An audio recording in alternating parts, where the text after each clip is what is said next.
सीधा रुख करेंगे रायपुर स्टूडियो का, जहां हमारे साथ एक खास पैनल भी मौजूद है। रेजिडेंट एडिटर अवधेश मिश्रा जी भी जुड़ चुके हैं। अवधेश जी, बहुत स्वागत है आपका। बेहद शुक्रिया पूर्वी। जिस तरह से लोकतंत्र के इस महापर्व में आज मतदाताओं की बारी है और सवेरे 7 बजे से ही मतदान केंद्रों पे जो भीड़ दिखाई पड़ रही है, ये भीड़ बताने के लिए काफी है कि लोग इस लोकतंत्र के महापर्व में बढ़ चढ़ के हिस्सा ले रहे हैं। लेकिन आंकड़े जो बताते हैं वो अभी भी उस स्तर तक नहीं पहुंच पाया जिसकी कल्पना या जिसकी कोशिशें जो है वो निर्वाचन आयोग सहित अन्य संगठनों के द्वारा की गई। आज भी अगर 45% के आसपास अगर 1 बजे तक मतदान फीसदी था तो ये चिंताजनक है कि तमाम प्रयासों के बाद भी मतदान का प्रतिशत बढ़ा क्यों नहीं। तो हमारी अपील कि अगर आपने अब तक मतदान नहीं किया तो सारे कामों को दरकिनार कीजिए, अपने नजदीकी मतदान केंद्र पहुंचिए और अपने मताधिकार का इस्तेमाल कीजिए। लोकतंत्र के इस महायज्ञ में अपनी आहुति भी सुनिश्चित कीजिए। चलिए आज इसी विषय पर चर्चा करेंगे। 3 बेहद ही खास मेहमान हमारे साथ जुड़े। पहले मेहमानों का तारुफ आपसे करा देता हूं। बीजेपी की ओर से सुनील चौधरी है, वरिष्ठ नेता है, प्रवक्ता है। सुनील जी, आपका स्वागत है। कांग्रेस की ओर से नितिन भंसाली है, वरिष्ठ नेता है, प्रवक्ता है। नितिन जी, आपका स्वागत है। बतौर राजनीतिक विश्लेषक वरिष्ठ पत्रकार डॉक्टर अनिल द्विवेदी भी हमारे साथ है। अविभाजित मध्य प्रदेश से लेकर छत्तीसगढ़ की सियासत तक इनकी पैनी नजर रहती है। अनिल जी, आपका भी स्वागत है। जी अनिल जी, मेरा पहले सवाल आपसे है कि दावे वादों का समय समाप्त हो चुका है। मतदान समाप्ति में भी कमोबेश 3 घंटे का वक्त शेष है। सारे जोर आजमाइश से राजनीतिक दलों के द्वारा कर ली गई, निर्वाचन आयोग के द्वारा कर लिया गया। मतदान प्रतिशत पे बार बार सवाल उठ रहा है कि बढ़ क्यों नहीं पा रहा है, क्यों उदासीनता मतदाताओं की बनी हुई है। बिल्कुल अवधेश, और ये चिंता राजनीतिक दलों की भी है, सरकार की भी है, आम आदमी की भी ये चिंता है कि मतदान बढ़ना चाहिए।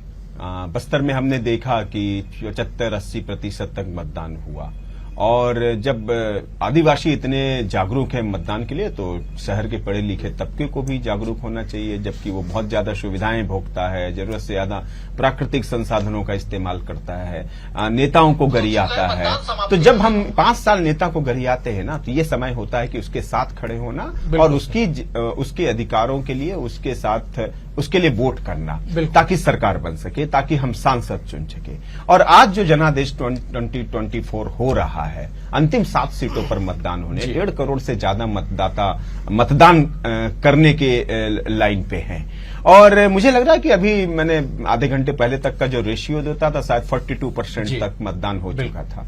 तो मुझे लग रहा है कि रायपुर में भी शायद 65% तक पोलिंग हो सकती है। और रायपुर के अलावा भी बाकी जो जिले हैं वहां पर भी ग्रामीण इलाकों से अच्छी खबरें आ रही हैं, मतदान हो रहे हैं, लोग लाइन में लगे हैं। अनिल जी, मैं आऊंगा आपके पास। हमारे साथ हमारी संवाददाता अनुभूति ठाकुर भी जो है दुर्ग से जुड़ी हुई है। अनुभूति, लोकतंत्र के इस महापर्व की कौन सी तस्वीर आप दिखाना चाहते हैं? और दुर्ग लोकसभा जो देखते देखते हाई प्रोफाइल सीट में तब्दील हो गया, क्या कुछ कहानी वहां की जो आप दर्शकों को बताना चाहें? अनुभूति।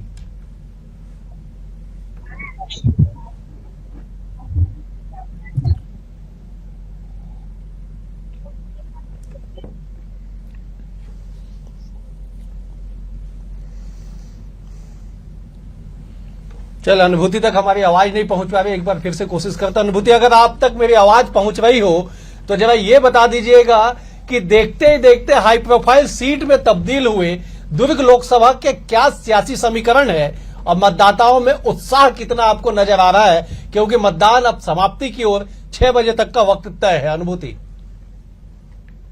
जी, निश्चित तौर पर दुर्ग जो है वो काफी हाई प्रोफाइल सीट रही है। और पिछले 5 वर्षों की बात करूं तो यहाँ से मुख्यमंत्री, गृह मंत्री सहित तमाम जो नेता है, मंत्री हैं, वो यहाँ से ताल्लुक रखे हैं उन्होंने। और यही वजह है कि ये सीट काफी महत्वपूर्ण हो जाती है। और जातिगत समीकरण की बात करूं तो दुर्ग संभाग में तकरीबन 53% जो है वो कुर्मी और साहू समाज के लोग रहते हैं। और यही वजह है कि निर्णायक भूमिका में यही समाज होता है। महत्वपूर्ण बात यह है कि कांग्रेस ने जहां इस बार जो है राजेंद्र साहू पर विश्वास जताकर उन्हें अपना प्रत्याशी बनाया है, तो भाजपा ने कुर्मी समाज से ताल्लुक रखने वाले विजय बघेल जो सांसद भी है, उन्हें अपना प्रत्याशी बनाया है। तो निश्चित तौर पर जो है दोनों ही काफी अच्छे चेहरे दोनों ही पार्टियों ने दिए हैं। और मतदान की बात करूं तो देखिए, सुबह 10 बजे तक की बात करूं तो मौसम काफी अच्छा था, तो काफी ज्यादा मतदान केंद्रों में भीड़ थी। लेकिन जैसे जैसे जो है सूरज चढ़ने लगा, उसके बाद मतदान केंद्रों में भीड़ लगभग खत्म सी हो गई। अगर वर्तमान में बात की जाए दुर्ग संभाग की, तो तकरीबन 50% मतदान भी अब तक नहीं हो पाया है। 3 घंटे का समय शेष है। ऐसे में देखने वाली बात ये होगी कि कितना प्रतिशत मतदान और हो पाता है, क्योंकि पिछली बार की बात की जाए, पिछले लोकसभा चुनाव में यहाँ पर 70% मतदान हुआ था और इस बार उम्मीद ये की जा रही थी कि ये आंकड़े बढ़ेंगे, तकरीबन 75 से 80% मतदान जरूर होगा। लेकिन अभी वर्तमान में जो स्थिति है उससे ऐसा नजर नहीं आ रहा है। मतदाताओं में काफी ज्यादा उत्साह है, लेकिन जो मौसम है वो साथ नहीं दे रहा है। गर्मी का यहाँ पर काफी सितम है। तकरीबन 42 डिग्री सेंटीग्रेड का यहाँ पर तापमान है और यही वजह है कि यहाँ पर काफी ज्यादा गर्मी पड़ रही है और ये कारण हो सकता है कि मतदाता अपने घर से नहीं निकल रहे। हालांकि अगर बात की जाए, प्रशासन ने व्यवस्था जरूर की है, मतदान केंद्रों में छाया की व्यवस्था की है, पानी की व्यवस्था की है, तमाम सुविधाएं दी है और जो लोग अपने घरों से नहीं निकल पा रहे हैं उन्हें घरों से मतदान केंद्रों तक पहुंचाने की भी व्यवस्था प्रशासन की ओर से इस बार की गई है। निश्चित तौर पर प्रशासन ने कोई कमी नहीं की है ताकि मतदाता बिल्कुल अनुभूति, आपने बिल्कुल सही कहा कि प्रशासन ने जो है तमाम इंतजाम जो है वो धरातल पे किए हैं। मौसम के इस सितम के बीच जरा राजनीतिक जो तापमान है उस पर भी जरा प्रकाश डाल दीजिए कि पूर्व मुख्यमंत्री भूपेश बघेल हो या गृह मंत्री ताम्रध्वज साहू, पूर्व गृह मंत्री ताम्रध्वज साहू हो या खुद प्रत्याशी जो है विजय बघेल, सबकी तस्वीरें आपके जरिए हमने दर्शकों को दिखाई है। क्या कुछ सियासी पारा कहां तक पहुंच पाया है और उम्मीदों के नाव पे जो दोनों ही दलें सवार है, क्या नजर आता है कि मतदाताओं के मन में आखिरकार क्या छुपा हुआ है? देखिए, सुबह से हम मतदाताओं के जो मन को टटोलने की कोशिश कर रहे हैं, लेकिन मतदाता काफी जो है समझदार हो चुका है, कुछ भी बोलने को तैयार नहीं है, चुप्पी साधे हुए हैं। हालांकि दोनों ही पार्टियां इस बार जो है ज्यादा से ज्यादा सीटें लाने की बात कर रही है। जिस तरह से भाजपा 400 पार की बात कह रही है, 11 से 11 सीटों पर कब्जा जमाने की इस बार बात कर रही है, वही कांग्रेस की भी बात की जाए तो कांग्रेस का भी यही कहना है। पूर्व गृह मंत्री ताम्रध्वज साहू से भी आज हमारी बात हुई, उनका यही दावा था कि हम 11 से 11 सीटों पे कब्जा करेंगे और पूरी मेहनत की है। और जिस तरह से जो मोदी जी के दावे पर से लोगों का विश्वास उठता जा रहा है और यही वजह है कि उसका फायदा कांग्रेस को मिलेगा, ऐसा उनका साफ तौर पर कहना था। लेकिन ये तो रही राजनीतिक जो नेता है उनकी बात है, लेकिन मतदाता अभी भी मौन है। और जिस तरह से मतदान का प्रतिशत एकाएक बढ़ा था, उस समय जरूर लग रहा था कि जरूर कोई बड़ी चीजें हो सकती है, लेकिन वर्तमान की स्थिति बात की जाए तो 70% से ज्यादा मतदान नहीं हो गया, यानी पिछली बार की तरह की स्थिति। इसलिए कुछ भी कहना जल्दबाजी होगा कि मतदाताओं के मन में क्या। हालांकि मतदाता यहाँ पर मौजूद से बात करते हैं। देखिए, आप लोग मतदान करने आए हैं, क्या बिल्कुल बिल्कुल मतदान कर? बस इंडिया का डेवलपमेंट, इंडिया जिसमें सेफ रहे एंड बाउंड्री वॉल सेफ है तो each and everything is very good and progress and development. बाकी तो आप समझ रहे हैं। देखिए, क्या कहेंगे आप? मतदान करने आए? मतदान करने आए कि सब अच्छा हो, देश का भला हो। तो देखिए, देश की भलाई की यहाँ पर बात कही जा रही है। मतदाता ज्यादा कुछ नहीं कह रहा है, बस देश की भलाई जो भी करेंगे उन्हें वे मतदान करेंगे, ऐसा साफ तौर पर कहना है। जी बिल्कुल बिल्कुल अनुभूति, नजर बनाए रखिएगा। मैं लौटूंगा आपके पास। मैं एक बार जरा राजनीतिक मेहमानों का रुख कर लेता हूं। सुनील जी हमारे साथ बने हुए हैं। सुनील जी, सियासत के गलियारों में आप लोगों को काफी वक्त मिला प्रचार प्रसार से लेके मतदाताओं तक पहुंचने के लिए। क्या जितनी कोशिशें, जितनी ताकत आपने धरातल पे लगाई, उतना उत्साह मतदाताओं में आज दिखाई पड़ रहा है आप लोगों को? जी, राम राम, जय जोहर, जय छत्तीसगढ़। देखिए, सबसे पहले तो मैं आपके चैनल के माध्यम से जो मतदाता अभी तक वोट डालने नहीं गए, मेरा आग्रह निवेदन है कि लोकतंत्र के इस महापर्व पर आप अपने भारतीय नागरिक होने के कर्तव्य का निर्वहन करें। आपसे करबद्ध प्रार्थना है भारतीय जनता पार्टी के परिवार की ओर से कि आप मतदान अवश्य करें, तुरंत जाएं अपने मतदान केंद्र और अपनी आहुति डालें। देखिए अवधेश जी, हमने काफी लंबे समय से आप देखेंगे कि हम लोग राजनीतिक दल के रूप में, हमारे प्रत्याशी श्री बृजमोहन अग्रवाल जी घोषित हो गए थे और हम वहां पर काम कर रहे थे। उसके साथ ही साथ रायपुर के अलावा भी हम देखें कि हमारे प्रत्याशी पहले घोषित हो गए और हम धरातल पर थे। इसीलिए मैंने कहा कि आपको ज्यादा टाइम मिला। जी जी जी, टाइम हमको ज्यादा मिला, हमने काम भी ज्यादा किया। और आज मतदान में आप देखेंगे, मैं तो सुबह 6:30 बजे से अपने मतदान केंद्र पहुंचा, क्योंकि सबसे पहला काम मतदान करना था, मैंने भी किया।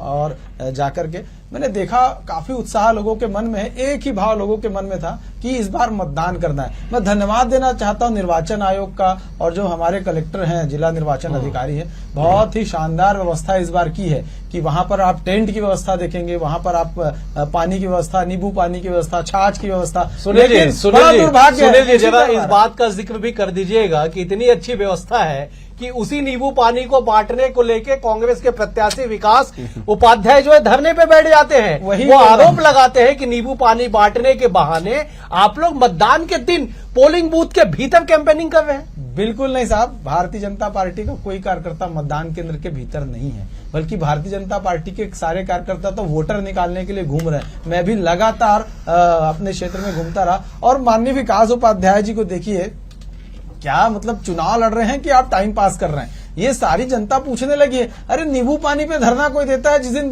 मतदान है, थोड़ी देर में ईवीएम का आप रोना शुरू कर देंगे। तो आप चुनाव लड़ रहे हैं तो चुनाव जैसा लड़िए, टाइम पास मत करिए। अरे पंडालों में आपके लोग नजर नहीं आ रहे हैं, अगर कोई किसी को नींबू पानी पिला रहे हैं, कलेक्टर साहब व्यवस्था किए हैं, या वहां पर जो वॉलंटियर्स हैं, स्कूल के बच्चे हैं अवधेश जी, नींबू पानी बांटने वाले स्कूल के बच्चे हैं, जिस स्कूल में मतदान केंद्र है, आंगनबाड़ी की कार्यकर्ता बहन है, उसके अलावा एनजीओ के वॉलंटियर्स हैं। वो तो भाजपा के कार्यकर्ता थोड़ी ना है, वो तो पिछले चुनाव में भी उन लोगों ने काम किया था, अभी भी कर रहे हैं। ये कौन सा आरोप है भाई? मैं लौटूंगा। दरअसल मिस कॉल से जो पार्टी कार्यकर्ताओं की फौज खड़ी कर ले, आंगनबाड़ी की कार्यकर्ता उनके पक्ष में नहीं होगी, कैसे आप दावा कर सकते हैं? मैं लौटूंगा, स्कूल के बच्चे भी हैं। मैं लौटूंगा आपके पास। मैं एक बार नितिन जी का रुख कर लेता हूं। नितिन जी जरा इस बात पे आप जरा 2 लाइन कह दीजिएगा कि कांग्रेस अपने आज तक के, अभी तक के प्रचार प्रसार से क्या संतुष्ट है, और क्या कांग्रेस को लग रहा है कि उसने जितना किया धरातल पे वो पर्याप्त था मतदाताओं के मन को पढ़ने और अपने पक्ष में वोट करवाने के लिए? सबसे पहले तो वहाँ नींबू पानी बच्चे पिला रहे थे, इस बात का मैं खंडन करूंगा और ये कहूंगा कि ये बच्चों को कहां से बीच में ले आए भाई? वॉलंटियर्स हैं, बच्चे वॉलंटियर्स कैसे हो सकते? स्कूल के बच्चे हैं, स्काउट गाइड के एनसीसी के बच्चे नहीं होने चाहिए वॉलंटियर्स। 18 वर्ष से नीचे की उम्र का कोई यदि ऐसा काम करे तो बाल श्रम में आता है, मेरे को ऐसा लगता है। नहीं नितिन जी, दूसरी बात यह है कि आपने जो प्रश्न किया, मैं मुद्दे पे आता हूँ बिल्कुल कि हम लोग हमारे प्रचार से प्रसार से संतुष्ट है कि नहीं, तो मैं बता दूं पूर्ण रूप से संतुष्ट है भाई। ये हो सकता है कि प्रचार प्रसार में जो पैसों की कमी जरूर रही है, क्योंकि इन्होंने हमारे सारे अकाउंट सीज करवा दिए थे और इनके पास तो पैसों की कमी नहीं थी। हेलीकॉप्टर इतने घूम रहे थे कि कौन सा हेलीकॉप्टर किस हेलीकॉप्टर से टकरा जाएगा इनके नेताओं का ही यही समझ नहीं आ रहा था। हमारे पास तो संसाधन कमजोर थे भाई साहब। नितिन जी, संसाधन ना करे ऐसी कुछ स्थिति नहीं। मैं तो सारे पूरे भारतीय जनता पार्टी के सारे छोटे से बड़े नेताओं के दीर्घायु होने की कामना करता हूं। मैं तो कहता हूं मेरी उम्र भी लग जाए उनको। बात हो रही है, मैं बता रहा हूँ, एक बात बता रहा हूँ कि हेलीकॉप्टर इतने उड़ रहे थे और खूब पैसा, धन बल खूब खर्चा किया, खूब इलेक्टोरल बॉन्ड से पैसा लिया। हमारे पास पैसे की कमी थी और बाकी जनता का साथ रहा है। ये मैं बता दूं, ये चुनाव जनता लड़ रही है इन 10 वर्षों की वादा खिलाफी के खिलाफ, इस 10 वर्षों की मोदी सरकार की नाकामयाबी के खिलाफ। जो वादे किए थे, जो कस्में खाई थी, वो सारे इनके वादे जुमले निकले और जनता ने सत्ता परिवर्तन का मैं कह दूं मन बना लिया है। कहते हैं ना कि चाइना के सामान की और मोदी के जुबान की कोई कीमत नहीं है, तो वही स्थिति देश में है और सत्ता जो है ये निश्चित तौर पर परिवर्तित हो रही। इसलिए तो मोदी जी का भाषण सुना आपने अवधेश जी, बड़ा इंटरेस्टिंग था। वो आपका भैंस चुरा लेंगे, वो आपका संपत्ति ले लेंगे, आपका मंगलसूत्र ले लेंगे। सिविल लाइन में मुख्यमंत्री निवास के पास एक हमारी महिला बहन वॉक कर रही थी, वो उसका मंगलसूत्र खींच कर चोर ले गया। तो ये किसकी सरकार है? मंगलसूत्र तो ऐसे जा रहे लोगों के। मैं लौटूंगा आपका। नितिन जी, दरअसल विधानसभा चुनाव से ठीक पहले आप लोग इन तमाम चीजों का जिक्र करते थे, लेकिन जनता जनार्दन ने फैसला सुना दिया। कुछ एक्स्ट्रा एफर्ट आपको दिखा क्या इस लोकसभा में? विधानसभा के इतर या विधानसभा चुनाव के हार को पीछे छोड़ के कांग्रेस एक स्फूर्ति के साथ, एक ताकत के साथ आगे बढ़ी हो? पूरी एनर्जी के साथ एक एक कार्यकर्ता ईमानदारी से लोकसभा में काम करता हुआ नजर आया है बूथ स्तर पर। मेरे भाई साथी प्रवक्ता कह रहे थे, ये भी जिस विधानसभा से आते हैं, मैं भी उसी विधानसभा का रहवासी हूं, उत्तर विधानसभा का। ये कहते हैं कि बूथ में लोग नहीं थे वहां पर टेंट में, तो डिबेट खत्म हो तो इनको बोलिए मेरे साथ चलें, गाड़ी में बैठा के ले जाता हूँ, मैं इनको दिखाता हूँ कौन कहा। चलिए, साथ कितना चलने है। को तैयार हो। मैं ठीक है, अभी मैं- मजे की बात ये सुनिए निकाल के उदेश भाई, पीछे इनके एक बीजेपी के महिला कार्यकर्ता थी या उनकी सपोर्टर थी, उनको पर्ची नहीं मिल रही थी, तो मैं तो मात्र 10 मिनट के लिए गया था, मैंने मेरे पंडाल में उनको पर्ची दिलवा दी, कांग्रेस के पंडाल में। तो ये कहना बिल्कुल गलत है। चलिए, कम से कम कांग्रेस किसी की- को तो आप लेके अपने पंडाल में गए पर्ची दिलवाने के लिए। ऐसी बात मैं एक बार भोपाल स्टूडियो का रुख कर लेता हूँ। पूर्वी कुछ खबर के साथ मौजूद है। पूर्वी, ओवर टू यू। जी शुक्रिया अवधेश जी। आज छत्तीसगढ़ में तीसरे चरण का मतदान जारी है और निर्वाचन आयोग कमांड कंट्रोल रूम के जरिए सभी 7 सीटों पर होने वाले मतदान केंद्रों पर निगरानी रख रहा है। कमांड कंट्रोल रूम में अधिकारियों की ड्यूटी लगाई गई है। देखिए आप भी रिपोर्ट। तीसरे चरण का मतदान है और तीसरे चरण के मतदान को लेकर जो 7 हाई प्रोफाइल सीटों पर आज मतदान किए जा रहे हैं और इस वक्त मैं आपको ये जो नजारा दिखा दूं कमांड कंट्रोल रूम का है। छत्तीसगढ़ लोकसभा इलेक्शन 2024 के लिए कमांड कंट्रोल रूम यहां पर बनाए गए हैं और इस कमांड कंट्रोल रूम से जो पूरी जो निगरानी है वह रखी जा रही है। साथ ही साथ चुनावी जो सारी चीजें हैं उस पर प्रशासन की एक एक नजर जो है सर कमांड कंट्रोल रूम में यहाँ पर लोकसभा इलेक्शन को लेकर तीसरे चरण को लेकर कमांड कंट्रोल रूम से किस तरीके से जो चीजें हैं वह संचालित हो रही हैं। देखिए, आज थर्ड फेज के पोलिंग में 15,701 मतदान केंद्रों में पोलिंग हो रहा है, जिसमें से 7,887 मतदान केंद्रों में हम वेबकास्टिंग के माध्यम से मॉनिटरिंग कर रहे हैं। तो आज सुबह से हम देख रहे हैं तो जहाँ जहाँ पर हमको पोलिंग स्टेशन में वेबकास्टिंग के माध्यम से स्क्रीन में दिखा कि लाइनें लगी हुई हैं, तो हमने स्टेट लेवल से डिस्ट्रिक्ट के कंट्रोल रूम में फ़ोन करवाया है और वापस हमको ये रिपोर्ट हमने प्राप्त की है कि वहाँ पर जो भी प्रॉब्लम था, जिसकी वजह से भीड़ हो रही थी या पोलिंग रुक गई थी या ईवीएम खराब थी, वो प्रॉब्लम रिजॉल्व हो गया है। तो इस तरीके से हम मॉनिटरिंग कर रहे हैं और तत्काल हम लोग को जो समझ में आता है प्रॉब्लम आती है उसको हम रिजॉल्व करवाते हैं। सर, मतदान केंद्रों में जो मतदान कर्मी लगे हैं इस कंट्रोल रूम के माध्यम से कैसे उन तक जो कमांड है वह आप लोग पहुंचा पा रहे हैं? हम डिस्ट्रिक्ट के कंट्रोल रूम को सूचना देते हैं और डिस्ट्रिक्ट अपने एसी वाइज उनके यहाँ पर रैपिड रिस्पांस टीम बनी हुई है। किसी भी पोलिंग स्टेशन में प्रॉब्लम रहती है तो with in 15 minutes polling station में जाके प्रॉब्लम को रिजॉल्व करवाते हैं। तो यानी कि 7 जो सीट है 7 सीटों पर जितने जो मतदान दल है या मतदान जो क्षेत्र जो बनाए गए हैं उस पर पूरा कमांड आप लोगों को? जी बिल्कुल। तो जिस तरीके से लोकसभा का रण और जो तीसरे चरण के मतदान को लेकर 7 हाई प्रोफाइल सीटों पर मतदान किए जा रहे हैं और प्रशासन की ओर से इस पर खास जो इंतजाम है वह किए गए हैं, चाहे ईवीएम में गड़बड़ी की बात हो, चाहे मतदान केंद्रों में भीड़ इकट्ठी हो जाए, लगातार चप्पे चप्पे पर जो नजर है वह प्रशासन की है। तीसरे चरण का आज मतदान है और भारी संख्या में जो लोग हैं वह मतदान करने पोलिंग बूथ पहुंच रहे हैं और अपने मतों का उपयोग कर रहे हैं। 4 तारीख को इसका रिजल्ट आने वाला है, लेकिन तमाम तरीके की चीजों को, चाहे मत प्रतिशत बढ़ाने की बात कर ली जाए या फिर मतदान केंद्रों में कंट्रोल व कमांड की बात की जाए, छत्तीसगढ़ निर्वाचन आयोग और जो जिला प्रशासन की टीम है जगह जगह पे मुस्तैद और लगातार जो इसकी मॉनिटरिंग है वह की जा रही है। यह कंट्रोल रूम है जिसमें 7 लोकसभा सीटों पर जितने जो मतदान केंद्र बनाए गए हैं उसे कंट्रोल किया जा रहा है। कैमरामैन राहुल के साथ मोनिका दुबे, BS टीवी, रायपुर। और ब्रेक के बाद एक बार फिर आप सभी का स्वागत है। तो लोकतंत्र का महापर्व और तीसरे चरण में जो है छत्तीसगढ़ की 7 सीटों पर वोटिंग जारी है। लगातार हम खबर आपको बता रहे हैं और चर्चा को भी आगे बढ़ाएंगे। सीधा रुख करेंगे रायपुर स्टूडियो का। अवधेश जी, ओवर टू यू। बेहद शुक्रिया पूर्वी। चर्चा को हम आगे बढ़ाते मैं एक बार जब अनिल जी का रुख कर लेता हूं। अनिल जी, जी अवधेश, क्या आपको लगता है कि इन 7 सीटों पे जहां पे आज छत्तीसगढ़ में अंतिम चुनाव लोकसभा के हैं तीसरे चरण पे, क्या कुछ सियासी समीकरण रहा होगा? क्योंकि कोरबा का जिक्र ना हो और चुनाव संपन्न हो जाए ये संभव ही नहीं है। 2019 का परिणाम देख लीजिए कि उस मोदी लहर में कोरबा के सीट ज्योत्सना महंत बचाने में या जीतने में कामयाब हो गई। देखिए अवधेश, पहले तो एक बात साफ करना जरूरी है। ये जो चुनाव हो रहे हैं इसमें जो बात उठी, राजनीतिक दलों के प्रवक्ता उठा रहे थे कि नींबू पानी बांटा जा रहा है ये इसलिए होता है और ये जिला प्रशासन की व्यवस्था थी। बिल्कुल सर। कि उन्होंने इसलिए स्काउट गाइड के लोगों को रखा कि राजनीतिक दल इसमें कहीं दिखाई न दे, इसलिए स्काउट गाइड में जो बच्चे काम करते हैं उनको जिला प्रशासन ने रखा हुआ है। और ये आम मतदाता, सभी मतदाताओं के लिए है। नींबू पानी ऐसा तो नहीं था कि भाजपा और कांग्रेस को देख के बांटा जा रहा है। बिल्कुल। तो मुझे लग रहा है कि कहीं कहीं पर राजनीतिक दलों को पॉलिटिक्स छोड़ना चाहिए, कहीं पर प्रशासन के भरोसे भी चीजें रहनी चाहिए। आज मैं देख रहा था कि कांग्रेस के प्रत्याशी जिला प्रशासन पे आरोप लगा रहे थे कि ये व्यवस्था क्यों की गई, ये भाजपा को लाभ पहुंचाने के लिए की गई है।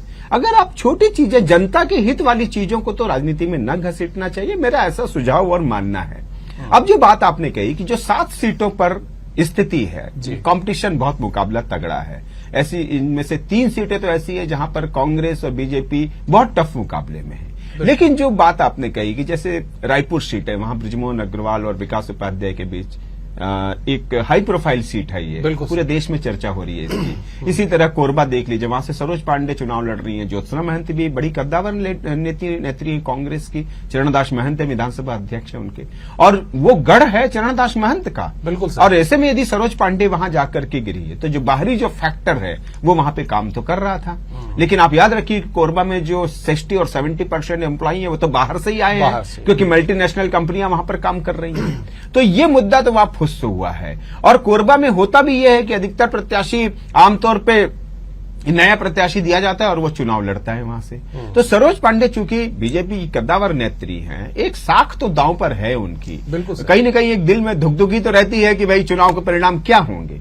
हालांकि दोनों नेत्रियां बड़ी मजबूत हैं, उनकी छवि बहुत अच्छी है, चुनाव बहुत अच्छे से लड़ा है उन्होंने, कहीं भी कोई भी उम्मीदवार कमजोर नहीं पड़ा है वहां पर। सरोज पांडे के लिए भी यहां से टीम भेज दी गई थी ताकि चुनाव जीत सके वहां पर। तो पार्टी दोनों ही राजनीतिक दलों ने मजबूती से चुनाव लड़ा है, लेकिन मुझे लग रहा है कि इस रिजल्ट का परिणाम सरोज पांडे के लिए बहुत मायने रखेगा। अगर वो जीतती हैं तो ये तय मानिए कि मोदी मंत्रिमंडल में भी वो आ सकती हैं, और यदि वो हारती हैं, भगवान करे ऐसा ना हो, तो मुझे लग रहा है उनका राजनीतिक कैरियर कहीं न कहीं अवसान पर होगा। हालांकि ये निश्चित तौर पर हमारे लिए दोनों तरफ से शुभकामनाएं हैं। फिर आप देखिए कि इधर रायपुर सीट पर भी आप देख लीजिए, हालांकि मुकाबला एक तरफा लग रहा है यहां रायपुर सीट पर, लेकिन फिर भी चुनाव में रिजल्ट कुछ भी हो सकते हैं। अप्रत्याशित रिजल्ट भी हमने देखे हैं। तो बृजमोहन अग्रवाल की प्रदेश में भी चर्चा है और केंद्र में भी चर्चा है कि अगर वो जीतते हैं तो उनका क्या उपयोग बीजेपी करेगी। हम तो चाहेंगे कि वो केंद्रीय मंत्री बने, वहां पर सभी लोग चाहते हैं, क्योंकि बृजमोहन अग्रवाल जैसे लोग राजनीति की आवश्यकता है, नेचर के तौर पर भी, मदद के तौर पर भी, और जनता के प्रतिनिधि के तौर पर भी।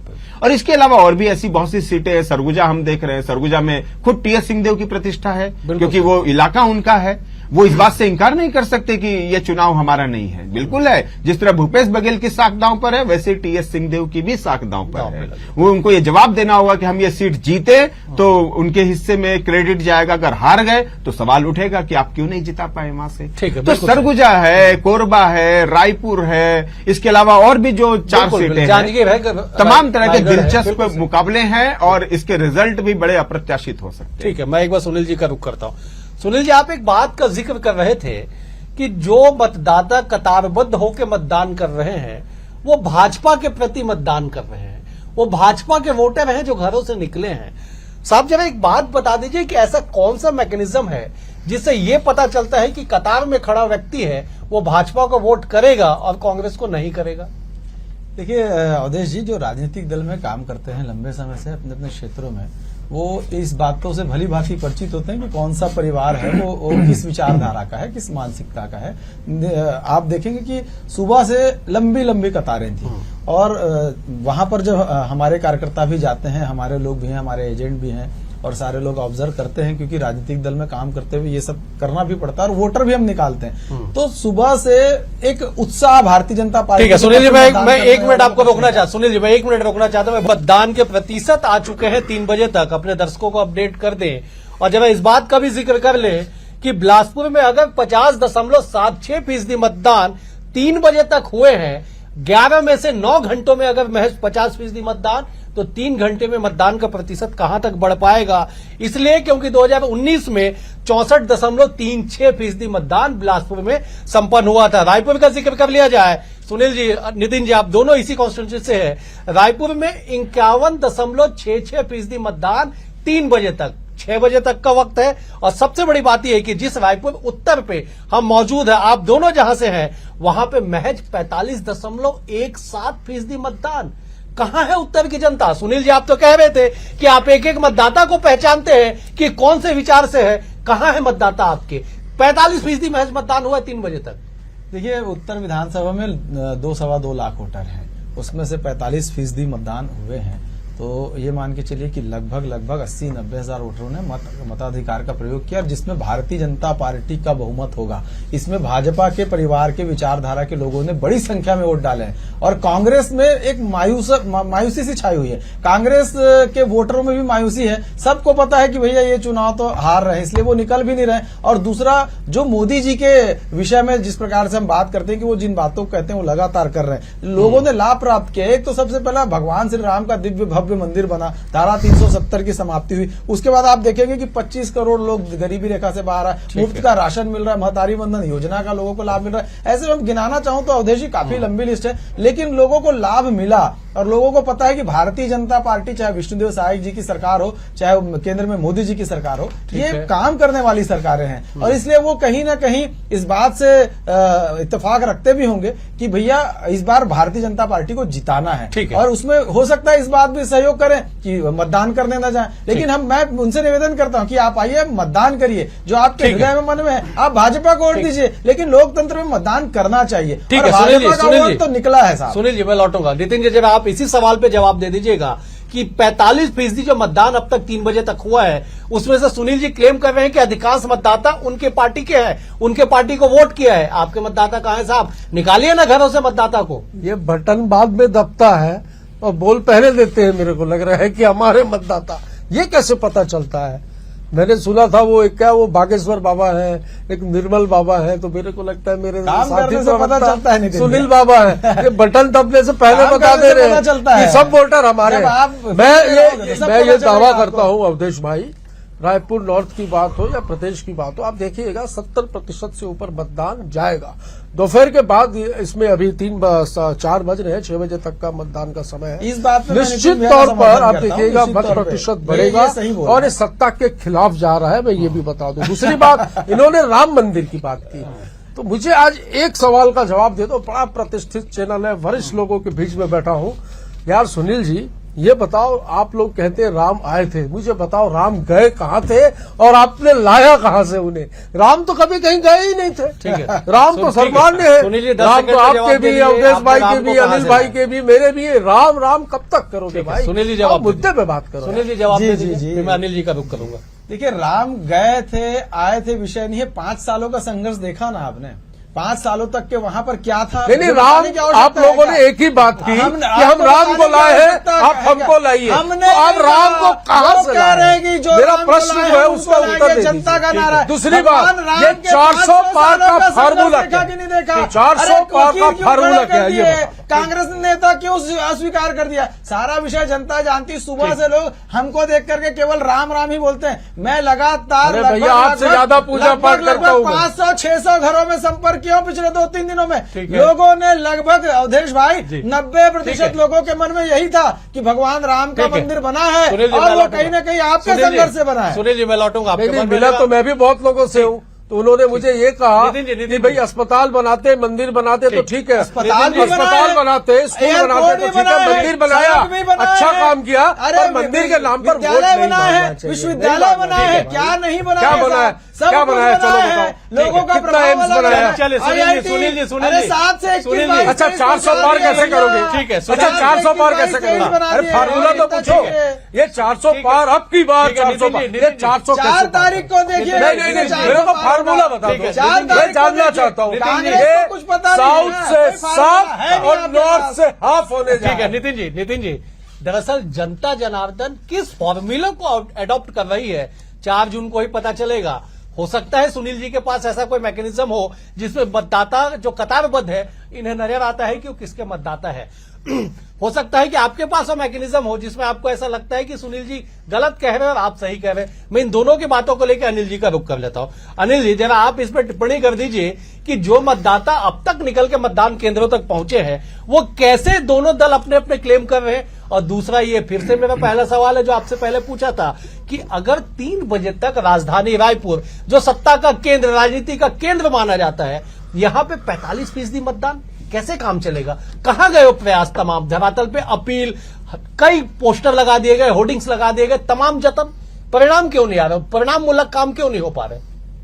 देखिए अखिलेश, पहली बात तो जो आपने कही कि राजनीतिक दलों के जो ये चुनाव पड़ रहे हैं, वोटर पड़ रहे हैं, ये राजनीतिक दलों को कैसे एहसास होता है कि ये हमारे वोटर हैं। देखिए, हर राजनीतिक दल कॉन्फिडेंस होता है, भरोसेमंद होता है, उसकी अपनी रणनीति होती है, स्ट्रेटजी होती है, माहौल को भापना जानता है, क्योंकि सभी इंसान हैं, सभी लोग विवेक से काम करते हैं और जानते हैं कि माहौल क्या चल रहा है किसके। लेकिन जनता जो है ना, वो जनता डिसाइड करके आती है कि मुझे किसे चुनना है। बिल्कुल। कांग्रेस का भी अपना जनाधार है। आप देखिए, कांग्रेस 15 साल भी सरकार में आई और 5 साल बाद सत्ता में हटी है, फिर भी उसके पास 35 सीटें हैं। बिल्कुल सर। और बीजेपी जो 15 साल राज की, वो जब लॉस में आई तो मालूम पड़ा कि 14 सीटों पर आ गई। बिल्कुल सर। तो ये छत्तीसगढ़ में जो लोकतंत्र है ना, ये कभी भी एक तरफा नहीं जाता है। कभी कांग्रेस को पटकनी देगा, कभी बीजेपी को पटकनी देगा, लेकिन लोकतंत्र अमर रहता है। तो यही है कि 5 साल बाद आप लोग बदल देते हैं, लेकिन इस बार जो वोट पड़ रहे हैं वो मुद्दे भी आम आदमी के समझ में हैं। आप तय मानिए कि 30% नए युवा वोटर हैं जो वोट डालेंगे पूरे देश में। छत्तीसगढ़ में भी जाहिर सी बात है लाखों युवा होंगे जो पहली बार मतदान करेंगे। वो किस मानसिकता से मतदान करेंगे? उनके लिए देश सर्वोपरि है, उनके लिए विदेश नीति सर्वोपरि है, उनके लिए रोजगार सर्वोपरि है, उनके लिए महंगाई सर्वोपरि है। महिलाएं यदि घर से बाहर आ रही है वोट डालने के लिए, तो जाहिर सी बात है उनको अपने मुद्दे हैं। उनको दावा किया गया कि 1 लाख रुपए कांग्रेस देगी, बीजेपी 1,000 रुपए महीना दे रही है। तो दोनों राजनीतिक दलों ने मुद्दे और दावे अपने अपने जनता के सामने रख दिए हैं। अब जनता डिसाइड करेगी कि ईमानदार कौन है, कौन ईमानदारी के साथ इन योजनाओं को हमारे तक पहुंचा सकता है, कौन हमारे साथ छल करता है, ये जनता समझ जाती है। और जब ये जनता समझ जाती है तो उसका रिजल्ट आपको 7 या 4 जून को देखने को मिलेगा कि कौन सी पार्टी सत्ता में आई। मतदाता तो बड़ा चालाक है, वो सिर्फ मुस्कुराता है बस, वो ये नहीं बताता है। मीडिया वाले भी हम भ्रम में रहते हैं कि हम मतदाता के मन की बात जान लिए। मालूम पड़ा कि एग्जिट पोल भी झोल हो जाते हैं, एग्जिट पोल भी उतने सच नहीं निकल पाते। जबकि हम तो दावा करते हैं ना कि हमने आम आदमी से बात की है। तो आमददाता बड़ा चालाक है, वो मुस्कुरा कर बड़े प्यार से वोट देके चला जाता है। पछताना राजनीतिक दलों को पड़ता है जो इसमें मुंह की खाते हैं। ठीक है सुनील जी, अवधेश जी, एक छोटी सी इसी पे बात, अनिल भैया की बात को मैं आगे बढ़ाता हूँ। अब मतदान के विषय कह रहे थे कि मतदान का प्रतिशत कम क्यों हो जाता है। अवधेश जी, इस बात की चिंता निर्वाचन आयोग को भी करनी चाहिए कि मतदाता सूचियों का पुनरीक्षण बहुत अच्छे से करना चाहिए। उसमें बहुत सारे नाम ऐसे हैं जो बहुत लंबे समय से जुड़े हुए हैं, उनकी शादियां हो गई है, वो किराएदार थे, कहीं चले गए, निधन हो गया है, लेकिन नाम नहीं काटे गए हैं। प्रत्येक मतदाता सूची में बड़ी संख्या में ऐसे लोग हैं जो कहीं स्थानांतरित हो जाते हैं, तो उसका पुनरीक्षण सही तरीके से होना चाहिए। मैं एकदम प्रैक्टिकल आपको बताता हूं कि मतदाता सूची में नाम कटवाना जो है, यदि मृत्यु हो गई तो डेथ सर्टिफिकेट दीजिए, यदि वो नहीं है तो पंचनामा बनाइए। आसपास के लोग दस्तखत करने को तैयार नहीं होते हैं, तो कोई एक अच्छी प्रक्रिया होनी चाहिए। वो भी एक बड़ा कारण है जो हम 6 लाख का बिल्कुल आपने सही कहा, बड़ा कारण है। आपने सही कहा कि डिलीशन को लेके जो फॉर्मूला है उस पर थोड़ी सी और पारदर्शिता और थोड़ा सा और उस पर पैनापन आना चाहिए। उसी का उदाहरण ले लीजिए, ये अभी जस्ट एक जानकारी आई है कि इसी शंकरनगर के विद्या मंदिर बूथ क्रमांक 113 में वरिष्ठ नागरिक अरुण कांत शुक्ला, उनकी धर्मपत्नी का जो नाम है मतदाता सूची से हटा दिया गया। वो सालों साल से वहां पे मतदान करते हैं, जब वो आप अपना इपिक कार्ड लेके वहां पे पहुंचे तो पता चला उनका नाम ही वहां पे नहीं है। नहीं, ये समस्या है। देखिए, पिछले चुनाव में भी ऐसा हुआ था, मेरे क्षेत्र के 1100 नाम अवधेश जी गायब हो गए थे और उसमें बहुत सारे नाम मतलब कुछ तो डिलीट हो गए।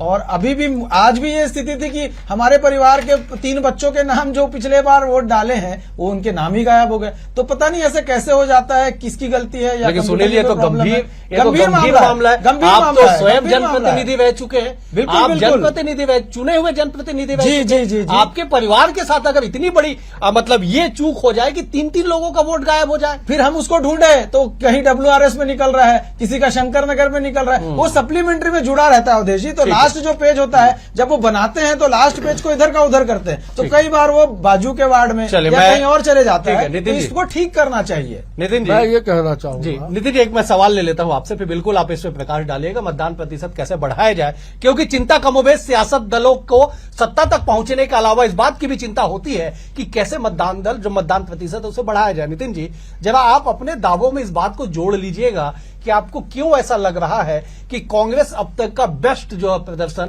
परफॉर्मेंस जो है इस चुनाव में करने जा रही है। 10 साल इनको मौका दिया, 10 साल में इन्होंने क्या किया पूछिए। अभी खुद ही कह रहे हैं कि मतदाता सूची में नाम कट गए कोई WRS में मिल रहा है, कोई फाफाड़ी में मिल रहा है, कोई राजा तालाब में मिल रहा है, ऐसा हो गया। इसमें बीजेपी की नहीं, मैं बताऊं 10 साल थे ना सरकार में, चुनाव आयोग में इनके लोग हैं, चुनाव आयोग में इनके लोग बैठते हैं, इनके लोग भैया मेरी बात तो सुनिए। तो भाई कोई ऐसी योजना, ऐसा कुछ ऐप लाना था, ऑनलाइन कुछ ऐसी चीजें लानी थी, चीजों को सुगम करना था। ठीक है, काम इन्होंने कहीं कुछ नहीं किया 10 सालों में।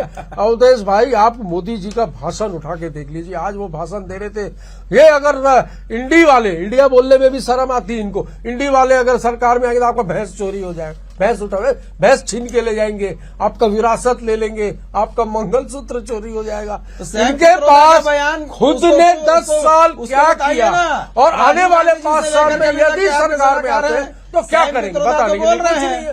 10 साल में जब भी कोई बात, नेहरू जिम्मेदार है तो वो जिम्मेदार है। वो तो याद आती है वो लाइन कुमार विश्वास की कि बैंक लूटकर नीरव भागा, सोता चौकीदार है, कुछ भी पूछो एक ही उत्तर, नेहरू जिम्मेदार है। 10 साल नेहरू को कोसा, कांग्रेस को कोसा, खुद ने कुछ नहीं किया। अभी भी वही लाइन कह रहे हैं। 10 साल 10 काम मुझे बता दे, गिरा दे, जो कि आम गरीबों के लिए इस देश में हुए हो। ये अगर कहेंगे तो जो काम हमारे थे चालू, उसका नाम बदलकर इन्होंने उसको कहीं 2-3 कामों को आगे बढ़ाया होगा, बाकी कुछ नहीं। सूचना का अधिकार, शिक्षा का अधिकार, खाद्य सुरक्षा का अधिकार, सब किसने दिया?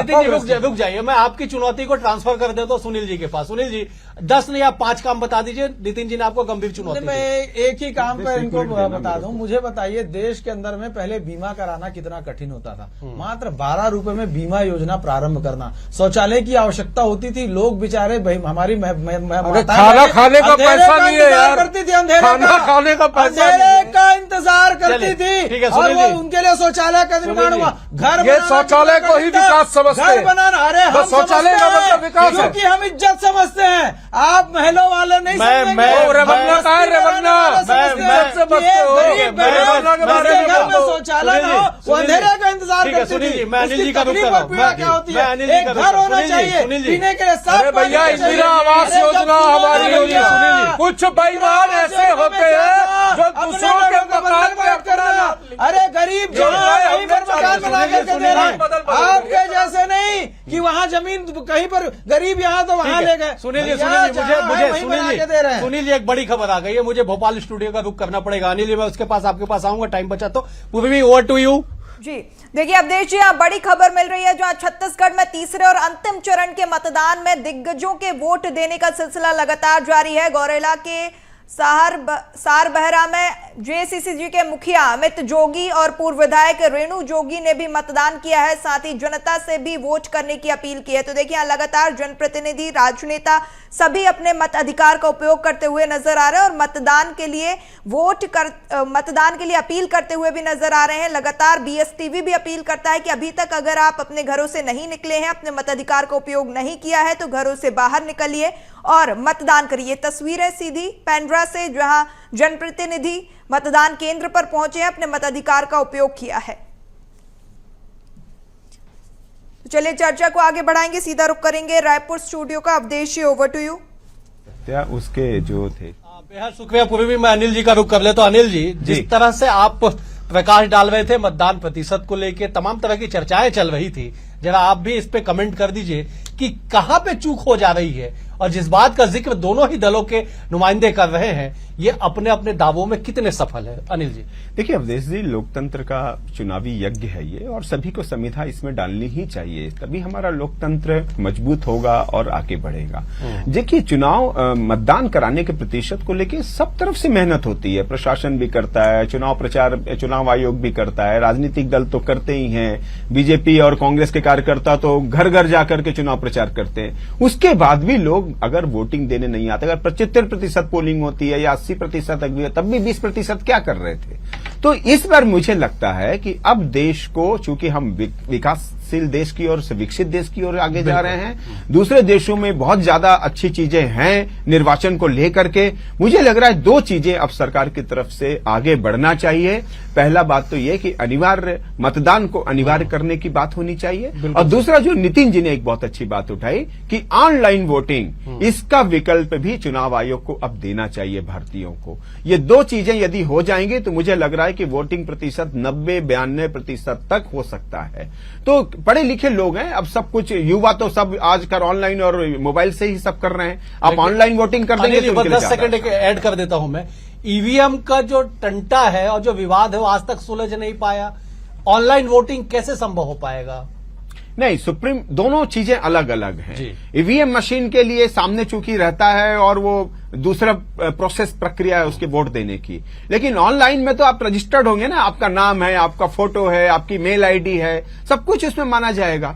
लेकिन वही है कि राजनीतिक दल इसको मानेंगे कैसे? जब हारेंगे तो ठिकरा मर देंगे कि ईमेल भी गलत था। तो लेकिन एक रूलिंग तो सुप्रीम कोर्ट ने दे ही दी है। ईवीएम वाला मामला तो उसने खारिज कर दिया है और उसने यही कहा है कि आप बड़े चालाक हैं कि जब आप हारते हैं तो ईवीएम दोषी है और जब उसी ईवीएम से जीतते हैं तो ईवीएम बहुत अच्छी है। तो इसलिए सुप्रीम कोर्ट ने इसको कह दिया। लेकिन सरकार को अब इन 2 कदमों की ओर भी कदम बढ़ाना चाहिए कि ऑनलाइन मतदान और वो मतदान अनिवार्य, ये 2 चीजें अब लागू करने की जरूरत है।